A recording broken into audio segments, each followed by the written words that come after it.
আসসালামু আলাইকুম। ব্যর্থতা নয়, শেখার সেরা উপহার। অনেকেই ব্যর্থতাকে শেষ মনে করেন, অথচ এটা হলো শুরু করার সেরা সুযোগ।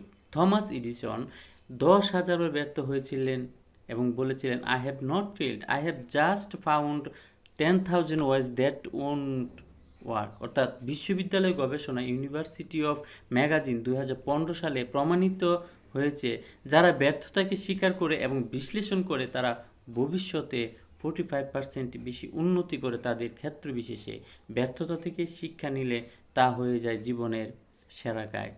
জে.কে রাউলিং যখন হার্ভে পোটার্স লেখেন, তখন 12টি প্রকাশনী ফিরিয়ে দিয়েছিল বইটি, আজ সেটা বিশ্বের বেস্ট সেলার সিরিজ।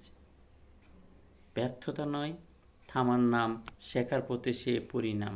ঘুরে দাঁড়াও, দেখাও জয়, দুঃখের ভিতরে লুকিয়ে ময়। ধন্যবাদ।